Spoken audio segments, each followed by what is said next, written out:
Welcome back everybody, it's nice to see you all. Another catch up from my perspective. I wanted to take the opportunity to give you a little update as I promised in our last video.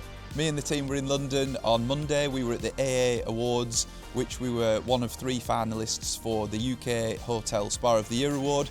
We didn't win, but still a fantastic accolade to get to the final 3, and it was a fantastic evening. It was great to get the team away from the site and enjoy a bit of time in the city. Importantly, the exec are off to Barcelona at the end of October for the World Spa Awards, and we're hopeful to retain our title there as well. And I think I mentioned those 2 because they're independent bodies and they're the biggest stage that you can be on, and to be recognised in both regardless of finalists or actually winning the category I think is incredible, and it's testament to everything that we do across the site, and you all play your part in that regardless of the department that you're in. So thank you for all your efforts, it's much appreciated. The last 2 trading months have been fantastic for us in terms of revenue. We've had record sales across the board, and again that's playing through from all the impact that you have on the site, and our marketing's delivering what we need it to, and we've just amazingly gone round the calendar for the spa, so we're starting to see those return visits of people who were visiting for birthdays, anniversaries. For a lot of you that have been involved in the new gift voucher platform, thank you very much for all your efforts. I know it's been tedious, I know it's been hard work, but I do think we've done the right thing, A, for the business, and B, we've given, importantly, the customer more utility and a better customer experience, and that's what we're always trying to deliver. It will make everyone's life easier, and I say a better guest experience. So that is a big tick for us. On the subject of Christmas, very busy year again for us. We've already got 5 dates sold out in the hotel, which is amazing.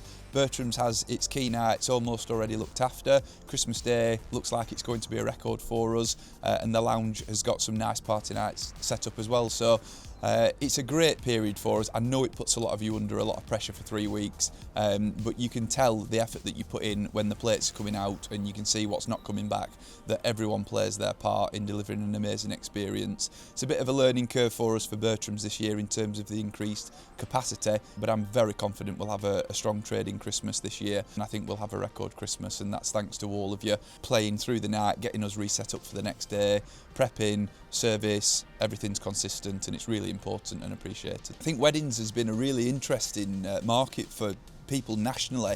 We saw a big boom after COVID with people playing catch-ups on things that were cancelled, and I was one of those people with a September wedding that got cancelled and moved to a new kitchen instead of a wedding. Sort of seen a settling period for that now in the wedding market, and the majority of our enquiries, whilst we do some local weddings, are coming from the Manchester area, so we've really focused our marketing over towards the Manchester and Liverpool area, and I think the weddings that we're picking up from that, it's interesting that no one is batting an eyelid at coming to Burnley, and we've touched on that in videos over the years, that the perception of the town is changing in a very positive manner, and people aren't put off by that connotation, and they're willing to book a big venue at a very strong wedding market rate for us. And as you know, when people are here for weddings, they're staying overnight, they get access to the health club facilities, they're really buying into the full site. Regardless of your department or the building that you work out of, you have an impact on the full range of guests that come to site. So it's important everyone plays their part, and I think you all do that very well. The health club's trading at record sales at the moment. We've had some significant cost increases across the year, which I think are well documented in the press. But from a guest perspective, we've got record class numbers, record personal training sessions delivered, the footfall's really strong. Our 12-month retention on members is as high as it's been for a number of years, which tells me from the data that we're doing a lot of things right.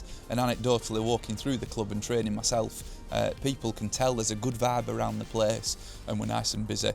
We are tackling the changing rooms in a meaningful way next year. We're about to broadcast that to members in our much anticipated members brochure, which you'll all be receiving very shortly, and I know you all value that very highly, because I start to get a wall of emails and messages saying when's my brochure dropping, because I've run out of passes and want to know what the Christmas incentives are. So give us a few more weeks and they'll be landing with you. But the changing rooms are our last major refurb opportunity in the health club. I know they're a pain point, the showers in particular. We will do some meaningful addressing of that, but I want to get the plan fully together and broadcast that to you in the new year, because we'll tackle it in the summer when the footfall's historically at the lowest for the club. We remain the only site in the country with the full BioStrength equipment, which I think is testament to the investment we've put into the club, and the feedback we're getting off that is very strong, and we can see the data is helping you all to get stronger and fitter faster than ever before. So we can't really do much more than that. We're playing our part and you are in supporting the club, so thank you for your loyalty. I think the treatment rooms has probably surprised me, and it's linked to the pace of growth we've had in the thermal suite.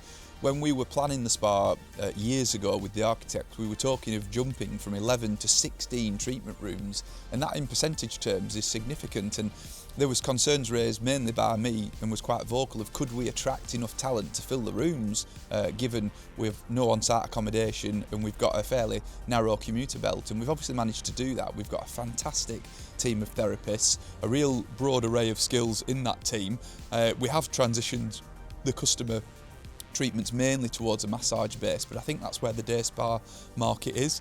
The treatments are fully booked for 2 weeks in advance, if not 3, which again tells me that we're delivering a really high quality of service. The feedback we get consistently is that our massage and various treatments are really high quality. And whilst we've just lost Bryony to maternity leave, good luck, I wish you all the best from everybody.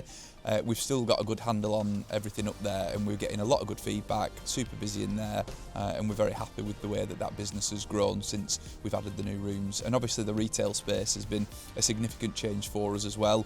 Retail sales are doubled at what we were doing in the old spa, and that was always the intention. I'm going to end up listing all the departments and saying you're doing record sales. For those of you that don't know, Soccer Burnley is 7 days a week business, and there's 3 members of staff up there. They've been with us a long time, led by Marcus. They do a fantastic job. It's a very busy site in an evening and at weekends. We've got a really good name in the local junior football community. It means a lot to me. It's something that I established in 2011, and it's taken on and gone from strength to strength, and it does touch a lot of people from junior football right up to over 65s doing walking football, and I think it's got a nice place in the community, and that's something we can all be very proud of. We've just put some more investment in that facility in terms of major netting repairs and things. As things age, you have to keep on top of it, and that's what we try and do across the site. The hotel was very interested in August. We hit record sales and record occupancy, and I don't think I could ever ask any more of Ian Hardacre and his team. We hit 95% occupancy, which for a non-branded property in the country I think is unbelievable at the scale we're at, of course, with the 87 rooms including the farmhouse. So I think that's an indication of the demand for the facilities that we've got on site and the array of offers that we put on to make sure that we were consistently delivering through that period. So it is a high watermark for us, of course. We're not going to keep doing that through November and December, but we don't need to as far as the business plan's concerned either. But there's an awful lot of hard work that went into that, and we're now getting into the football season with the bigwigs joining us, which are no more important than any other customer, but it does cause some more excitement than other visitors. So it's exciting that we can bring those brand names to us and deliver a good service, and it's interesting that they all want to return to us subject to availability, so we take a lot of positives from that as well. So again, well done to all the hotel team. You're doing a fantastic job, and the property's still looking great despite it being nearly 6 years old, so thanks for all your efforts. This time of year is Dad's favourite time of year for the site, because all the hedgerows have just been trimmed, and I think it neatens up everything for everyone walking past, especially those who use the back lane opposite where I'm sat. I think it's testament to all his work and the maintenance team's work over the last 24-25 years really, in terms of how the site's knitted together and developed, with significant investment in not what all customers see in terms of the woodland, in terms of the hedgerows, the tree planting that we've done, and we've gone past a year now with the solar array in place, which I think signals to people our importance on CSR as well, and that's overproducing from its estimate by about 3%, which doesn't sound significant, but it is on the right side of where we wanted that to be, and that's starting to settle in its grounds and not stick out as much as it did when it first went in. So there's a lot of time and effort that goes in, especially through the summer months, in keeping the grounds as pristine as they are, and thank you to everyone who plays the part in keeping them looking in pristine condition. And this time of year I think really sets it off very nicely, and you can see that from the footage that hopefully you're currently watching as I'm narrating over that. So I guess in summary, this is probably the closing video for 2025, despite the Christmas period yet to be delivered. I think it's an important milestone to mark us getting around the calendar for the new spa facility. And I look back, it's taken off extremely well. We probably couldn't have asked for any more. Every department's hitting records, and that's down to all of your efforts. So we're very much appreciative of that. I think next year is a very exciting year for us, where we can continue to go from strength to strength, and we'll of course rely on all your continued efforts to do that. So that's enough from me. Thank you very much genuinely again for all your efforts. Thanks again, everybody.